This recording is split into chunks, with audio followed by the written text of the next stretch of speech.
Today's episode is sponsored by getting to the punchline of a dirty joke and then seeing a family of small kids behind you. This episode is also brought to you by leaving the toilet paper roll on top of the toilet paper holder. This is Sorry for the Wait. Here we go.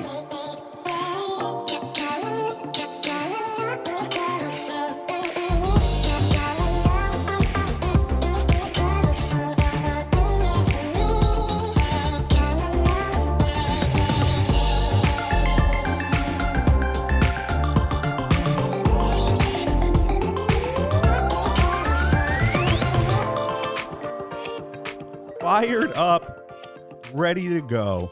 Welcome to the show, folks. This is Sorry for the Wait, a weight loss podcast for regular people by regular people. I am your host, Seth. And I am your host, Strawberry. Strawberry. Could you imagine you being introduced like that, like to a crowd of thousands when we eventually get to do live shows? One of our bosses at camp used to pronounce my name like Strawberry. Yeah. And I always loved hearing that. Yeah, that gets you juiced up. Yeah. So episode 8, the title of this episode is Phat Fashion. Phat Fashion. Spelt with a PH, I'll have you know. Yeah. And I was never a fat person, like a PH yeah, fat person. That was always the way that people would call you fat. And then when you started to get mad, they'd be like, I meant with a PH, man. It's like when people are like, oh, it's gay. And I meant it's happy. And then I'd have to go like, fuck off, but with a PH and tell people that. And so, yeah, no, it was a really happy childhood. But no, it was. I'm being facetious there. But I feel like we were at the end of the fat wave, too. I feel like that was more like an early, mid-90s thing. By the time we were kids, it was like not really all that big to say. And also just like all kids are dicks. Yeah. Like everyone sucks. Even us, like we did too. But you were never familiar with Phat Farms, the shoe, right? No. I think I asked you this. Like, what's a fat farm? Sounds kind of like an even worse version of fat camp. Yeah, it sounds like what we would call camp, like to each other sometimes. Yeah. But no, like Phat Farms were this sneaker. They were almost like they were just kind of like knockoff Air Force Ones. But the logo was like these wings and like just this big bolded P. It was the laziest piece of marketing I have ever seen. But like at least like growing up for me, so many kids had them. And it was like, oh man, I got Phat Farms. And I was like, all right, man. I don't really remember that being as much of a thing when I was a kid, but I do remember the Heelys. Yeah, Heelys everywhere. Heelys were like the next wave after Phat Farms. Like in that same like, this is a shoe, like by definition. I think back then I was just like, oh, this one blinks up when I step. I'm going to get this one. Yeah. And I didn't care about the brand. I don't know, man. Heelys, I always thought I was just going to hurt myself on. Like there was. Could you imagine me with my ankles wearing Heelys? There was no chance that you could go 4 feet without hurting your ankle on a pair of Heelys. Maybe we'll film that. Maybe that'll be for the YouTube channel. But you know what? Either way, how was your week? My week's been good. I've kind of switched up my diet in the last like week and a half, really just because I started to get bored of eating some of the same things. So I decided to introduce some new kinds of things. So lately I've been eating some of like the Morningstar chicken patties. Yeah, the smell of those in the apartment has been heavenly. Yeah, so what I'll do is I'll cook a couple of those and make like little wraps using. I never knew about these Mission Carb Balance wraps until you put me onto that. Yeah, no, the low carb tortillas and the low carb wraps, those things save lives, man. Yeah, I'm a big fan of those. So that it's literally like that with honey mustard and that wrap. I have 2 of them, which is filling, and that's my lunch basically every single day. And it's so surprising for you as I've watched you kind of make this change, because when you came back from the market with all that Morningstar shit, I was like, oh man, I remember those days, because I used to live off Morningstar stuff when I lost weight the first time. But it's so funny when you eat them, and like, can you remember the last time you had, not like cheat day withstanding, but like the last time you had meat? Like something with like... Well, that's true, because Morningstar is all like veggie stuff. Right. So I guess I've been meatless for probably over a week now, maybe like a week and a half, 2 weeks almost. Which, like, I mean, granted, like, don't get me wrong. Like, outside of like the occasional cheats. Yeah, but like for something like when our lifestyles were so meat, like everything had some sort of meat product in it. And not gonna lie, that was part of the reason, was that I kind of wanted to avoid meat because I got freaked out seeing all the headlines about like the meat packing plants being like that's the fair. coronavirus and all that. So Even though I think going completely meatless might be an overreaction to that. Well, yeah, I don't think there's nothing wrong with not eating meat. And honestly, like if I didn't know that these were veggie patties, like they taste as good as any chicken patty I've ever had. And it's honestly not a plug for them. They're not a sponsor. But if you want to sponsor me, Morningstar, I'm talking to you, Morningstar, sponsor deal. If any of our listeners know anybody at Morningstar, please drop them the RSS feed and thank you kindly. But so do you find that the changes you've made are like ones that you look at, like with the Morningstar stuff, you look at this and you go, this is sustainable? Absolutely. And I kind of like this idea of, switching it up so I don't get bored, because I mean, I do have friends who, get bored of like the foods that they're eating and, are kind of afraid to switch it up. I kind of like switching it up mid lifestyle change. Yeah. So that it's just like I can incorporate all these things together. Yeah, and it's a nice change of pace, and then you pick what works and what doesn't. Yeah. So how's your week been? Really good week, honestly. I mean, consistency. I know that like when we go through my weeks, it's not like it's not so much of like, well, what have you been doing? Well, I've been drinking my goddamn shakes, man. Like, like that's what your boy does. But it was another 3 pounds on the scale, so we're at 98. I know we're 2 McChickens away from no, but it's kind of wild. And you know what's weird is that as I'm creeping closer to 100, like I take a look back and it's funny because since we started the show. Right? Like since we started the show and we've gotten so much love and support from people that has been so incredible. Like we have been hearing from people that we haven't talked to or caught up with in years. Yeah, it's great. In years. And so like with that, like everybody's like getting to us. And the more that I hear from people about like talking about when they hear the show and talking about like what their journeys look like, it's sort of just this like this floodgate of just perspective. Right. And because like I say perspective probably almost every episode, but it's so true for like right now, the phase that I'm going through. And it's just like so many people are talking about what they did to get there, Mm-hmm. Like, and then people are asking, well, like, what are you doing to get there? And I'm like, this is a very drastic end of the spectrum, what I'm doing. Right. And like some people might look at it as a cop out, but that's fine. Cause like I have to remember what like my why is, like why did I do this? Yeah. And like you see me every day, like I can go toe to toe with anybody on like this isn't a cop out. Like I think it would be funny for someone to call that a cop out when literally what you're doing is 10 times harder than what I'm doing. But that's what I like about our journeys is that it's 2 very different approaches. And like the reason why I'm so consistent now with the shakes is because I just know that this is what I have to do. And it's not just because this is the way that I have to do it doesn't mean it's the way that somebody else has to do it.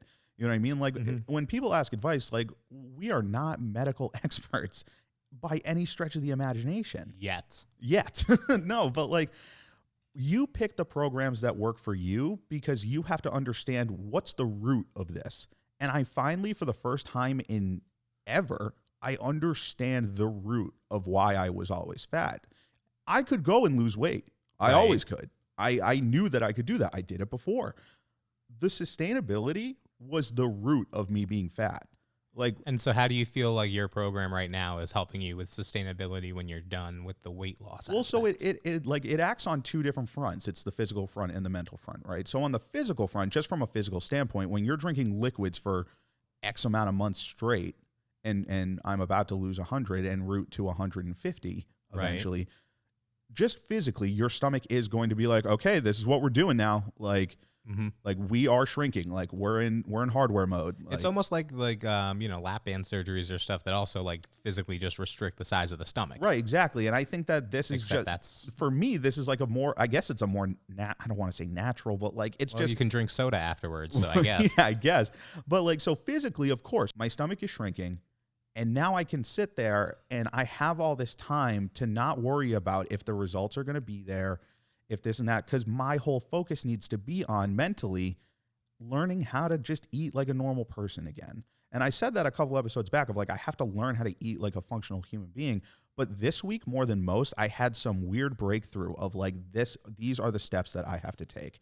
And now that I'm here and I'm still going to keep going, it's nice to have that breakthrough. And it definitely makes the week even better on top of the results on the scale. Now, how do you feel like what's the transition going to be like for you from like when you decided you've hit that thing? I mean, I don't know if are you gonna go completely like one day you're drinking shakes, you meet your goal, and the next day you're back to food, or what does the transition look like? The way that I'm looking at it right now is that if you just jump from 1 to 2, I don't think I'll be able to do that and Right. sustain it. Like I think I have to go from 1 to 1.1 and then to 1.2, 1.3, etc. So maybe like fold in some food slowly while you still Exactly. drink the shakes is like The way that I think I'm going to do it is just kind of fold back in very small things over a long period of time, because I think that that's how I have to do it. If I just go and eat a regular meal right after this, I'm gonna feel like garbage. yeah, absolutely. And like I'm just kind of done feeling like garbage, both physically and mentally. And so it's been nice to be able to kind of just map out what the process is going to look like. And so yeah, I mean honestly, it was a big breakthrough week mentally, Nice. which was great. But even with those breakthroughs, you know what also broke through? Some cravings. Oh, you are so correct. So craving of the week, baby. So what's your craving of the week? Oh, you want me to start off? Yeah. Okay. I think I got something here. I would like. Okay. Now you're not a big chip person, Yeah, I would agree with that. right? Like you're not nuts about chips, but I'll eat them if they're there, but yeah. I'm a chip guy. Okay. I'm Okay. very particular All right. about the chippy chips that go into the mouthy mouth. But with that said, I would like a backyard hammock in the form of a Frito scoop. Ooh. That's what I want so bad. I want to just be like, Barry, you know what? You come home. I'm going to be going back to the office before you know it. Man, you're almost off for the summer, but I'm going to be going back to the office. It's going to be nice out. I'm going to be coming home from a long day at the office. And I'm just going to be like, man, I just want to go lay in the hammock. And then what's that? It's a Frito scoop just swaying in the wind. Frito in the wind, just swaying back and forth. And then I go lay in it, and it's just nice and buttery and salty. And then I can just kind of just nuzzle on up in there. So That's are my you jam. going to eat it though? I think it's funny. I think I would almost just like run my finger across like the formation of it and just get that salt butter, like almost like you're kind of just brushing your teeth with a little bit of Coke. But no, I'm kidding. Don't do that. But there is something so therapeutic to me about being able to lay inside of a Frito scoop. Maybe even like bring some dip in there with me and just like break off little I was gonna pieces say of the maybe sides. some salsa, some guac. Or you know what? Sometimes hammocks are really tough to get out of, especially when you're living big, dog. Like So how many maybe- times have you avoided a hammock? I don't know, even any situations you might have been in, but your boy always avoided the hammock I don't think I've ever been in a hammock. because you never even thought like, how the hell am I going to get out of there? It's like being caught in Spider-Man's web, dude. Yeah.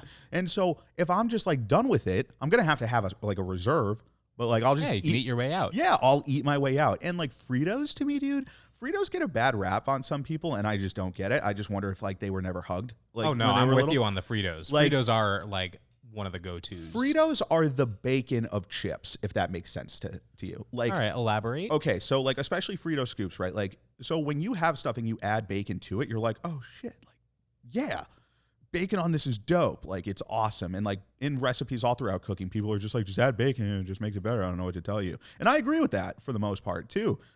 Fritos are the bacon of chips in the sense that like if I take a Frito scoop, like if I took a regular tortilla chip and dipped it in like queso dip, right? Okay. Shit's good. Yeah.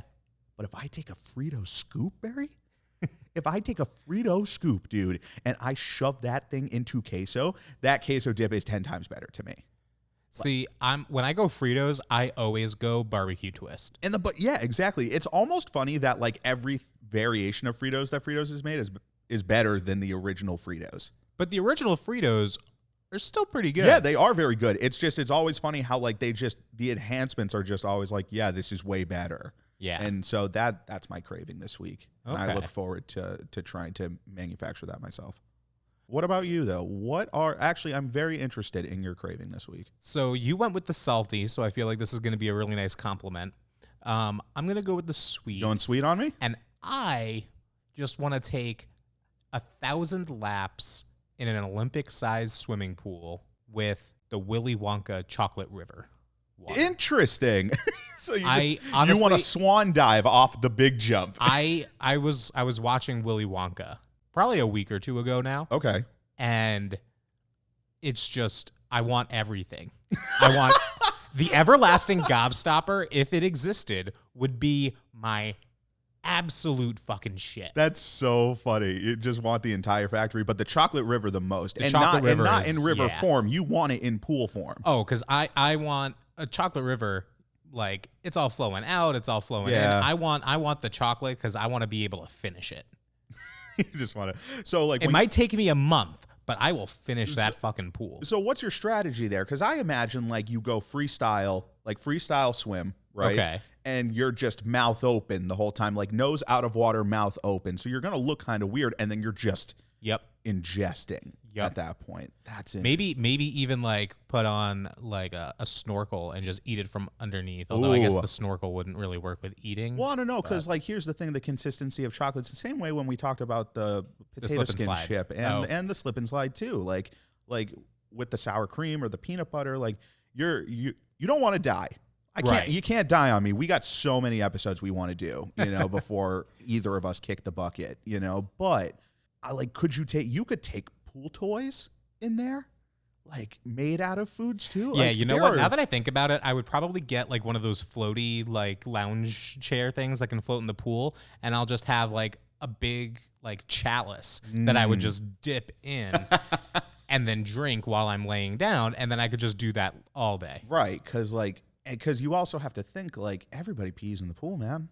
Yeah, nobody else is allowed in the pool. That's Except the number you. one rule. Yeah. Yeah, this pool is private property, no access. It's gonna kind of suck, like if you're like in the middle of a lap and you have to pee and you're just like, oh God, and then you have to get your chocolate self out of there.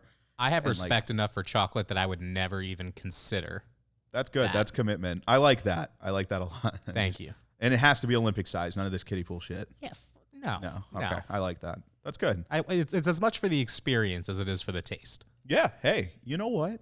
Whatever floats your boat, dog. It's craving of the week, baby. And you know what? That's another craving of the week. And so, folks, again, SFTW submissions at gmail.com. Send us your craving of the week. And you know what? If it's good enough, it might just be right on the show. Maybe. You could be on Sorry for the Wait, baby. And that's nuts. That's prestigious. Whoever the first person is going to live in lore. Like whoever gets their first craving of the week on the show is going to probably be in the Hall of Fame. Yeah. That's history. It is. I mean, who knows years down the road, like when we're on stage with Lizzo, because she loves our podcast. And I got so many texts from Lizzo over the last week that was like, I love everything you say. We're trying to work out a time for her to guest on the show, but I mean, things are crazy right now, so we'll just have to keep that in our back pocket. Our personal friend Lizzo. Yeah. Allegedly soon to be. Asterisk. Do you think she's as good in person as you think she is? I think she's better. Yeah, she's probably better. Probably so much better. So we're gonna move on. We're gonna bring back a segment from episode 3. It's been a while since we've done this one. We're gonna go have a hot dog on Culture and Third. Right on the corner of Culture and Third. Let's have a hot dog and talk about just anything, the culture. Yeah, just for the culture, man. The culture. And so just in case you're not too familiar, Barry picks one thing, I pick one thing, and then we pick something together, and we're just going to kind of mess around with something, just about the culture. And so what do you got? What do you got for your thing this week? Okay. So that over the past couple weeks, I've been watching a show that's pretty popular on Netflix now called Avatar: The Last Airbender. Yeah, you have been airbending it up, dude. Yeah. And I really got to say, first of all, you should watch it sometime. I'm calling you out in front of the audience so that they can tell you to watch it. I watched it as a kid. I just haven't rewatched it yet. But anyway, I really was surprised by how some points kind of feel like a little bit of a kid show, but it gets definitely more mature as you go on and you watch it. And I was thinking about just animation in general. And there's really 2 types. There's kid shows. Right. And then there's the adult animation. But think of that as your Family Guy, your Simpsons. It's a very specific type of humor. And I'm really wondering, where is the rest of animation? As a medium, why is animation that one thing that it's either children's or it's very inappropriate adult, just comedy? But there's really not much in between filling that gap. You know what I think? This is actually really good. This is something I have wanted to cover too. I think the middle has been found, and it's on the responsibility of creators and artists to make sure that they expand on it, because you know what I think the middle is is Spider-Man Into the Spider-Verse. I'm glad you said that because I actually had that written down here that movies have started to find a very happy medium with that. And so it's just, I think that creators need to take that Into the Spider-Verse take on animation, which has been also done before here and there. You know what I mean? Right. It's definitely not the first. But I think that needs to be adapted more into TV. And obviously, like, I don't know the process. Like, it could just be like so not feasible to be able to do it for that many episodes and that many seasons, and you'd rather do a full feature movie on it. But that is true because it is very too. And I feel like animation really offers something where like CGI isn't going to age bad in animation because the entire movie is consistent. Right. You know, but you can still have all of these like amazing, like outlandish things. I mean, I remember watching, you know, Game of Thrones was always huge. And as one of those people who will always remind you that I read the books, there are a lot of things that they had to like cut down in size and scale. Like as epic as Game of Thrones was, there were still like much more epic things in the books just because they're not constrained by like budget. Right. And time. But like animation kind of lets you do whatever the hell you want. It lets you build those bridges that you just can't build in real life. Right. Like it's not like, oh, we can't afford the CGI for 4 dragon battles, so we've got to cut it down to 3 and kill one of them off. Now it's like, oh, now we got like any dragon battles we want.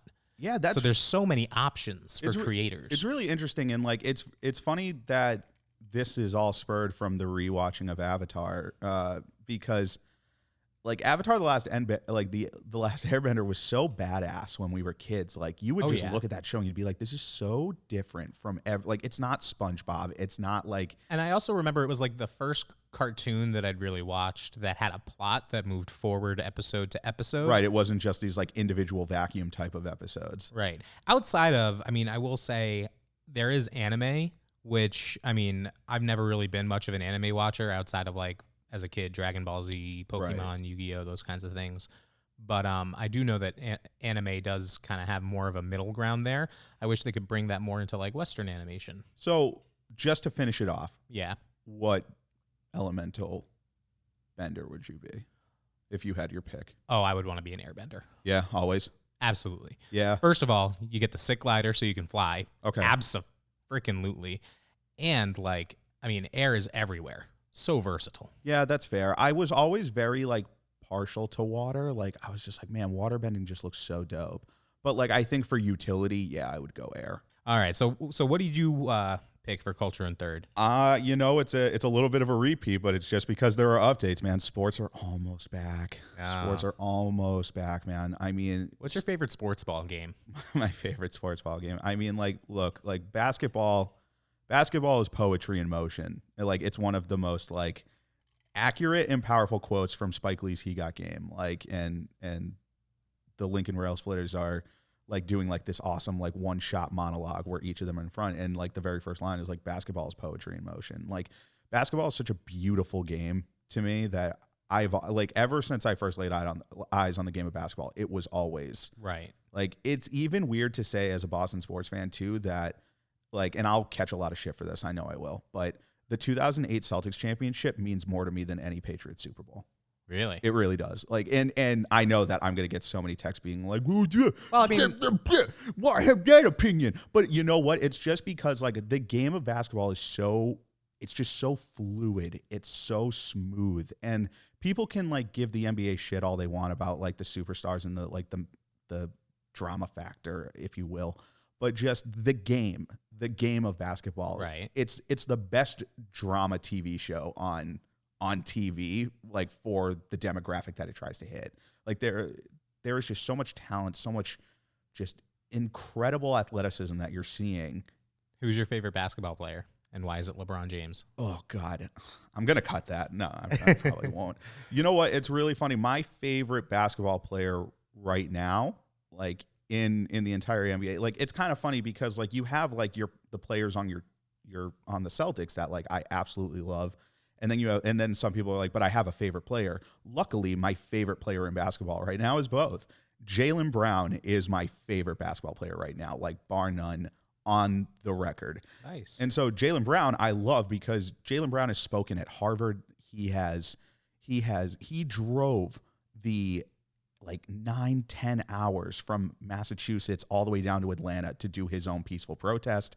Like he is on the forefront. When he first got into the league, he was seeking out players to be like, what do I need to do to set up my career for even after basketball? And how can I contribute to helping the players while I'm here? So like he's on the NBA Players Association board. I'm almost positive. I'm very, very sure of that. He's just a very driven individual, like just a very... Like his persona outside of basketball. Exactly. Like, because most people just look at professional athletes and they go, athlete picks up ball, athlete plays ball. Like so much more than that. And those are the kinds of athletes we need. There is no more stick to sports for me. I was just going to ask, what goes through your mind when someone's like, stick to sports? You know what I mean? I think of a Donald Glover bit in his comedy special called Weirdo, where he was talking about listening to his own music, and some girl was like, you listen to your own music? And Donald Glover was like, yeah. He was like, if you make sandwiches like for a living, and then you, like, if you work at Subway and then you go home and you go to make a sandwich, no one's going to be like getting a little conceited, aren't we? Like, and I almost kind of transpose that to like stick to sports. Like, okay, Darren from accounting, shut up, dude. Like, okay, so you're only allowed to talk about balance sheets for the rest of your life. Yeah, if all I had to talk about was math for the rest of my life, I would definitely be looking for a new career. It really just speaks to the whole, like, you're there to entertain me. Like you're not supposed to have an opinion or a life, and like, or keep it out of your workplace. Like, but that's like a whole nother discussion. Like the whole thing is that just like Jaylen Brown is not just a great basketball player and an incredible talent on the court, but you can see the character off the court. And it's really, really inspiring to see him point things out about discussions that we need to have. And that's really, really great. And so just as a whole, sports coming back, we're about to see a clash of sports all at the same time. Hockey and basketball. I can't wait to not be able to watch TV. Hockey and basketball are going to slam right into baseball if baseball ever gets their shit together. Every talk they have. I've heard some really crazy things about baseball. Yeah, what's going on with them? They just keep falling apart because like the billionaires don't like, it's millionaires versus billionaires, which is so funny to like look at and be like, oh yeah, I guess that's a matchup. Like, but at the same time, they're just trying to figure out how to have a season. But baseball is screwed regardless, even if they can have a season. And I'll tell you why. Baseball dominates their TV ratings are because they don't compete against anybody. And now they're competing with everybody. And then so these three are all having their weird little ass pillow fight. And then the NFL is just sitting there being like, you guys better hope you finish up before we start, because then you're all screwed. and they're doing a contest, like a tournament, I guess.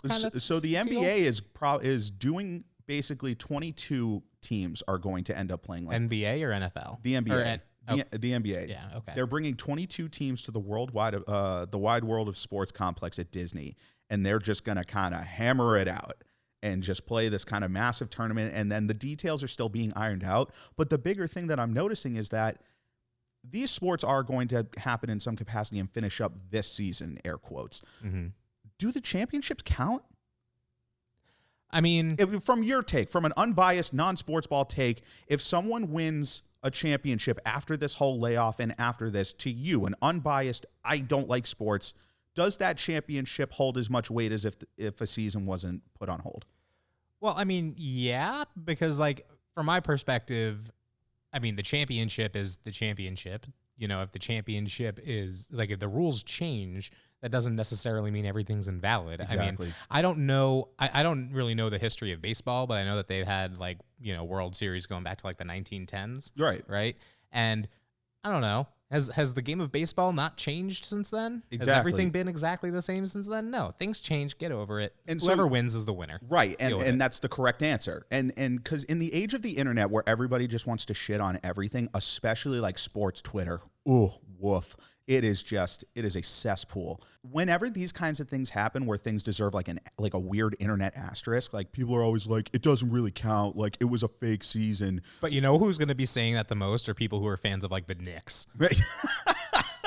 And just from your reaction, I didn't know if the Knicks still sucked because I haven't paid attention to them in years, but it's good to know that some jokes will always hit. They'll always hit. There was like the sun will rise and set and the Knicks will blow, dude. And even you know that for not being into sports. That's beautiful. But that's such a big thing. Like these championships do count. If anything, I would say that these circumstances made it harder to win a championship. Like, I just can't stand when people always look for a reason to take championships away. And after an event like this, like coronavirus, it is so easy for the internet to be like, it doesn't count. Like, and I cannot stand that. And so yeah, like I'm super jazzed for all the sports that are going to come back.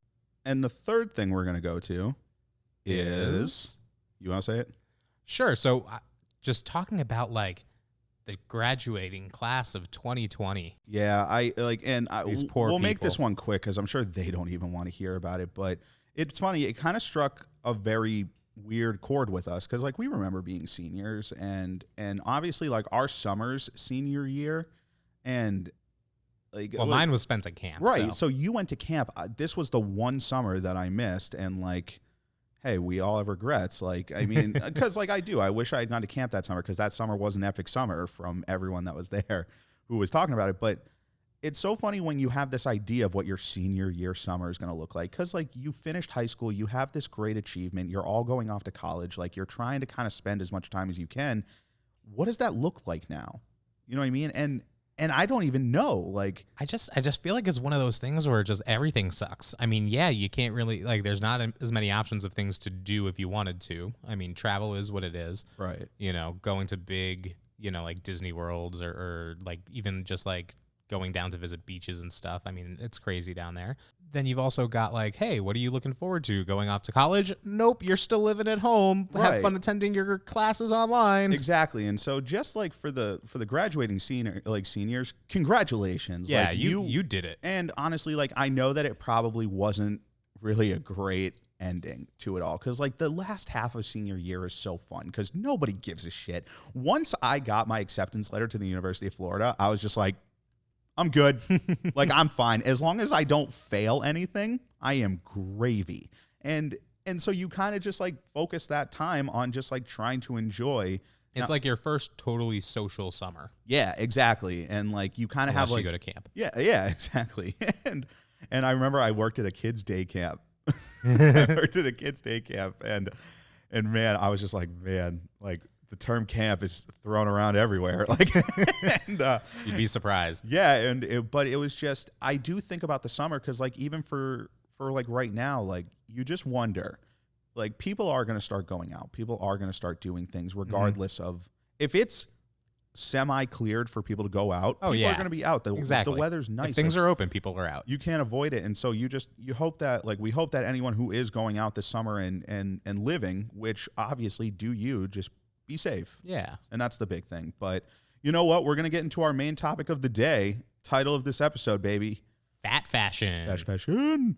And so Phat Fashion, PH, is really just all about like our experiences growing up regarding clothes. Because anyone who's ever lived big knows the pitfalls of just dressing yourself. Like it's a production when you're fat. It really is. And just throughout the day, too, kind of like keeping up with it because, you might look fine in the morning and then by the afternoon you look all sloppy. Right. And so like the big thing with fashion for me growing up, right, is that my biggest lifeline was my big sister. I'm not joking. It was, if I did not have her, I wouldn't have been able to like hack my way through this. And so I was always taught like dark colors, no stripes. Not even vertical? No, especially not. But like it was always dark colors. Like anyone who knows me, like my entire wardrobe is so navy and so black and so like charcoal gray because those were always the slimming colors. Right. Now, we kind of grew up in this weird era where like the baggier clothing, like the baggier cargo pants was like the cool stuff when we were right, kids. Or baggier jeans. The minute that like joggers came into the equation and skinny jeans, I remember being like, oh no, like we are so effed. and just having to look at that. So, and seeing that transition, it freaked me out. Like, because I was like, what do I do here? And so at a point, like I just stopped giving a shit. Right. I would go flip-flops and socks almost every day at high school. And like I would rotate between the 4 pairs of jeans and like a basketball jersey half the time. It was because I was just like, you know what? I'm just going to lean into this. Yeah, I remember, so I didn't have an older sister who could walk me through the fashion stuff. So a lot of it was, me up until like through middle school, honestly, like not really knowing what to wear to like flatter myself very well. Right. And I wore a lot of like it was always sweatpants.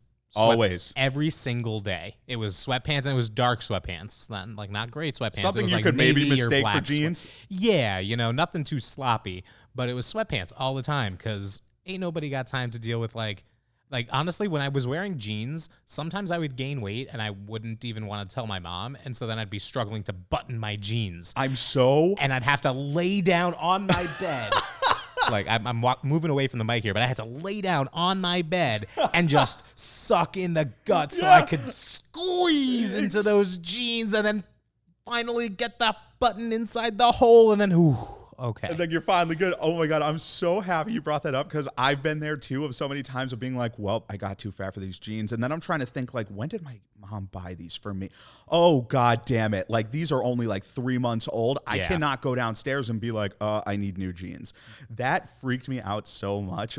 So I stuck to sweatpants. Yeah, exactly. And so you go. Sweatpants never let me down. The basketball shorts, the sweatpants, the like anything that was elastic. Like elastic was life, dude. But the big thing is that like you see like all the new styles come in and like they do look good. Fashion trends happen for a reason, dog. Right. Like, and you want to do those things. Yeah, like I love the look of skinny jeans or joggers. I'd love to be able to squeeze my fat ass into a pair of skinny jeans. And so when you're looking online at clothes, that's one pit of anxiety that you never even want to dive into because you're just like, well, like it says this size, but these sizes run different. But then every time you go into a store, you're just kind of like, can we talk about that a little bit more? Because going to the store to shop for clothes as a large adult is so embarrassing. It's so embarrassing. It's the most embarrassing thing If you need ever. more than a 2X, you can just get right out of there. Yeah, exactly. Instead, you got to go to the Fat and Wide stores.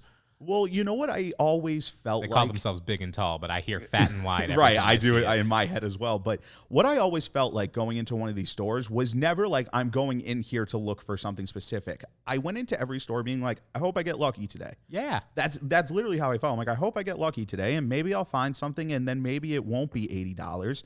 And that's honestly, I don't know any other way to shop. Even when I got thin, I didn't like. I kind of went in. I was like, oh man, I can buy stuff here. But I still, even to this day, I can't go into a store without thinking like I have to get lucky to come out of here with something. Right. Like I will say, as demoralizing as the names of them are, and just like the existence that like, oh, once you reach a certain weight, you got to go to your own little side store. Yeah, that's always sucked. It feels like shit. But let me tell you something. Walking into like Casual Male XL or like any of those or big DXL, and tall stores, like it's just absurd to me. Like I feel like this is how skinny people feel when they shop, or even just like normal sized people feel when they shop. Right, because we touched on it in the media episode too, that like we can actually go in here and buy anything that's there is probably gonna fit us. Right. It was a very like liberating experience. And so, but like especially when I lost weight the first time, right? Mm-hmm. And I remember looking at all my big clothes. And I remember cleaning out stuff in my room with my mother because we were just kind of going through all the clothes and like what stays, what goes. And I remember my mom asking me, she's like, what do you want to do with these big clothes? And I was like, get rid of them. I'm like, completely get rid of them. I never want to see them again. And she was like, you never know because like life happens. And like, it was a very reasonable conversation.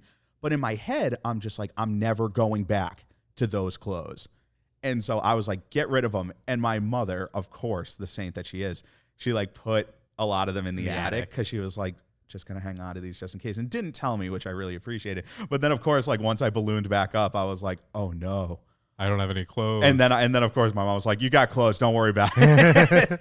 but because it's so what do you think you're going to do with your clothes after this? Because I know you've already stopped, like the 3Xs look huge on you now. I know. Yeah, they look massive. I know. It's funny. I'm trying to find clothes right now because I'm trying to like not squeeze into the XLs, but just find the good 2XLs that I could wear to work and stuff. But, I think I still will carry on. I think I will still hang on to them because I don't want to ever forget that I was fat.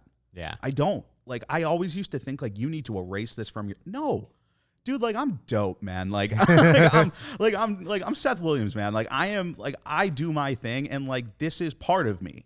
Like, just because you lose weight and just because you're on a weight loss journey doesn't mean you have to completely erase that person in the past. Because, again, it goes back to perspective. And it goes to being proud of the strides that you made, but you need to remember who that person was because it keeps you in check. And 2, it's a great person to look back at and just wave to from time to time to see how far you've come. And that's why I like that. I'll always hang on to the clothes from here on out because I'm going to burn mine. You're going to have a bonfire in our apartment parking lot? Honestly, yes. It's just like I never want to forget who that guy is. I really don't. I can't because when you forget it, you're more than likely to be doomed to repeat it. That's true. And so with the clothes, and what I like always suggest to people with clothes is just, you know what, like if there's a style you want to wear, own it. Own it. Find what fits for you or what works for you, and whatever method you choose, don't be ashamed of any method of clothing that you feel like you need to fit into, because as long as it works for you, that's what matters. The other advice I'd give is don't take too long to look at yourself in the mirror, because I just know from experience that a lot of times I would like get dressed in something that I was like, okay, like I really like this shirt. I like the way it looks on me. I like the way it looks in pictures. Put it on, go to the mirror, and then it's like, my man boobs are looking pretty big right now. Or like, you know, some other like, my whatever it is looks bad. And it would just give me anxiety because it's like, this is my best clothes. And the longer you look, the more things you find, because that's how we've been conditioned. And nobody who looks at you is going to see as much as you see in yourself. Right, because we've always been conditioned to like nitpick every detail of ourselves. And so the longer you look in the mirror, like I only like looking at myself in the mirror if I know that I'm going to be positive about myself. Like I have to, like I almost have to kind of like amp myself up to like look in the mirror and be like, how you doing? Yeah, exactly. That's a good throwback. Some people will get that reference, but you have to like, I won't spend more than 30 seconds looking unless I know that like you're just gonna be like, look, like you're gonna not be a dick to yourself, and that's the big thing. Especially when I dress, like if something looks a little tight, guess what? It's all good. Yeah, like it's all good. Because guess what? No one's going to be like, Seth wore the tight one today, huh? As long as I'm not like doing a Harold from a Hey Arnold and everyone can see my belly button, then I feel good. Yeah, exactly. As long as you're not hanging button, you know? That was a tough thing, though, because sometimes like you can't tell when you're looking down at yourself. Yeah, exactly. But your lower stomach still pumps down, and then somebody's like, your stomach's like, hey. out. Well, they always do the little like, hey, do you want to like pull that down? I'm like, are you okay? And they're like, no, are you okay? And like pulling the shirt down doesn't really help because I mean the shirt's not going to stay there. You got to pull the pants up over the fat fold, right? just to give you non-fats a little idea of what it's like. But it's just interesting how much focus we put into it as kids. Oh yeah, because it was something that we really didn't need to put as much focus into, but it was hard not to, especially like with every piece of clothing. And so I always try and urge people to be like, you know what, like let clothing be the least of your stresses. Like you just got to focus on making the right choices. Yeah, wear a bag if you have to. Yeah, don't wear a bag. But you know what? Hey, what are we gonna go into from here? Oh, I'm so glad you asked. New segment alert. New segment alert. I am so excited for this segment, which you guys have already gotten a peek about. It's called Dinner Debate. And we're going to be tackling some hot button issues related to different types of foods. So, Barry, I want you to imagine I put a certain poll up on our Instagram a while back. Okay, I put a certain poll up on our Instagram, and if you responded to it, thank you. Be on the lookout for more of our polls. I want you to imagine being at a dinner, okay? A dinner amongst friends, if you will, okay? You just had a really nice dinner, okay? Great conversation. Hey, did you read that New Yorker article? No, shut up. And then all of a sudden, right? Let's call her Sue. Okay? Sue comes out. Classic Sue. A new friend you must have just met, right? And she goes, hey, everybody, would anyone like dessert? Of course, Sue. This meal was delicious. I'm sure dessert is too. Yeah. You know what? Because you just do an incredible job, Sue. Sue goes, I'll be right back. Now, Sue comes back, and you're talking about that New Yorker article still. I have no idea why. Sue comes back in, and she goes, I've made a cheesecake. And everyone's like, great. Most of the people are like, great. And then there's, let's call him Brian. Let's call him Brian. Brian goes, that's not a cheesecake. A cheesecake is technically a pie. That's a classic Brian move. And the entire table just goes, what? And Brian says, a cheesecake is technically a pie. Now, this cheesecake has a graham cracker crust to it, and it does kind of resemble a pie, and Brian is adamant that this is a pie. Quick fire response. Is a cheesecake technically a pie? No. Yes or no? Yeah. You didn't even need to let me finish, right? No. And I mean, obviously I knew we were going to be talking about this hot button issue of, is cheesecake a pie? Right. Or is it a cake? And I would like to bring to your attention Exhibit A, which would be the definition of a pie according to Google.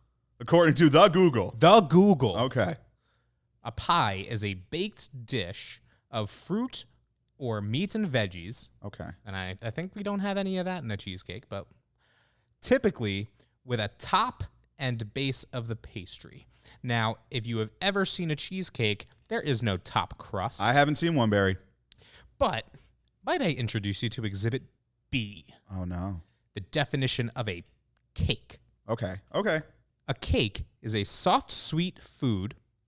Okay, check. Okay, check. It is a mixture of flour, shortening, eggs, sugar, and others baked. Okay. I check. I give it a check. And I was like, that's interesting. Now, I have no idea what the ingredients are in a cheesecake. Well, I mean, it's cream cheese and then obviously other mix-ins. And then, it's cream cheese, but then it also has sugar, cream, and eggs. So it's meeting quite a few of the qualifying ingredients. Therefore, cheesecake, I think, works as a cake. Okay. So you know what? I think it's funny, though, because I do think that we got some answers on this poll that were like, yes, it's technically a pie. And what I noticed from the responses is that I think geographical location plays a part in this. Ooh, I really do. Tell me more. Because you know what's funny is that I am on the right side of history with this in that I'm saying no, but at first I could have been swayed to yes. I actually could have been. And so, and we're talking about an American cheesecake, right? Like an American dessert cheesecake. Cheesecake Factory style. Yeah, which is why we set up that whole scenario that was brilliantly thought of. But here's the thing. Is that I think geographical location makes a difference here because so many cheesecakes that I have seen growing up have that graham cracker kind of crust baked in pie. Like you buy a pie crust. Yeah. And so you're buying a pie crust and then you're just filling it with cream cheese and sugar and eggs and beating it and then baking it and then putting it in the fridge, right? Okay. So you kind of have, it's almost like a hybrid. And so really, the only time I've ever seen like the cheesecake in like the real form are like New York style cheesecakes. You know what I mean? Where like there is no crust coming up the back. Like these cheesecakes, like these homemade cheesecakes, I always see them in a pie crust. And I do think that like if you're from the tri-state area where like that big towering New York cheesecake is such a staple, like that's a very noticeable like, well, yeah, that's a cake. Right. There's no crust. There's no crust. There's no debate there. But I guess the homemade ones, you're right. They do have like that pie siding. Right. And I do wonder if people just kind of go, well, the only cheesecakes I've seen are just like put in a pie crust and it's like from like a local diner in Cedar Rapids. Like, I don't know. And so maybe this is like more into the research than you actually went. But did you actually look at like the responses and the people? Like when I say that cheesecake is a cake, is there like a specific location, like the Midwest or like the South, where like a lot of people from that location were like, no? So all the people who did vote yes were far outside the tri-state area. Like, you know what I mean? Nobody like around New York was like, yes, it's a pie. From what I remember, nobody around New York or that area was like, yeah, because I do think that plays a factor. Good. You know what? Honestly, New York against the world. But here's the thing, though, with cheesecake, right? Is that like one, delicious either way. Yeah. But Brian at the dinner table, okay? Brian at the dinner table saying that it's technically a pie, I think he gets thrown out of the house. I agree. I do. I think that he is asked to leave from there. I know I took a pretty hard cake stance. You did. Am I allowed to open up maybe a third door here? You know what? I'll allow it. Exhibit C. I will introduce the definition of a tart. Oh, this is actually something written. Oh, wow. Okay, here we go. Oh, I took notes for this. Okay. So a tart is an open pastry case containing a filling.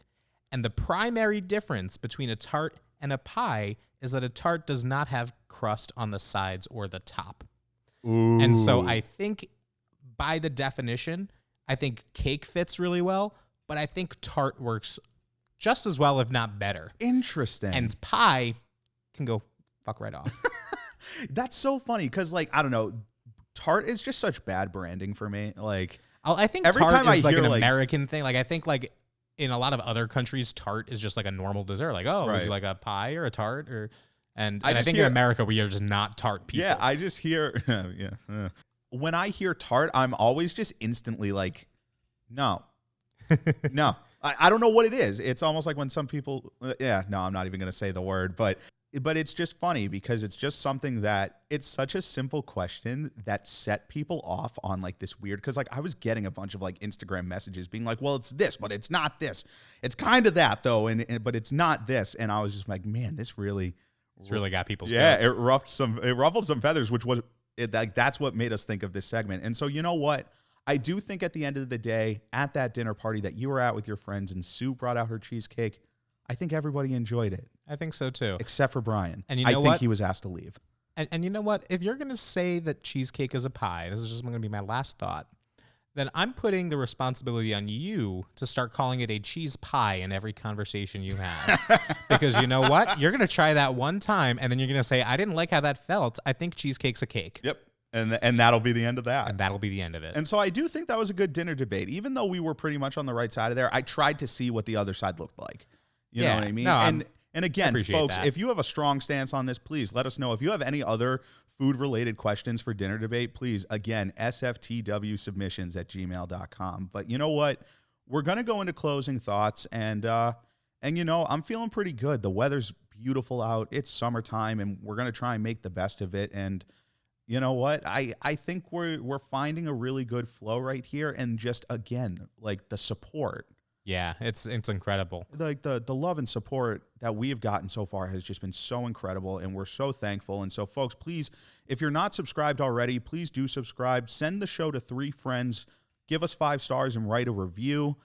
Honestly, we would appreciate it so much. Absolutely, especially the review. Yeah, and so I love looking through the reviews and kind of seeing what people are saying, and sometimes I can tell who it is. By we can sometimes kind of figure out like who's who and put together. And some people are blasts from the past, man. And so keep writing reviews. We definitely want to read a couple reviews on the podcast. And so I can't wait to eat a cheesecake. Yeah, neither can I. You know what? Like until someday. One of these days. Yeah, one of these days. Maybe they have a cheesecake shake. But you know what? Until next time, I'm Seth. And I'm Strawberry. And this is Sorry for the Wait.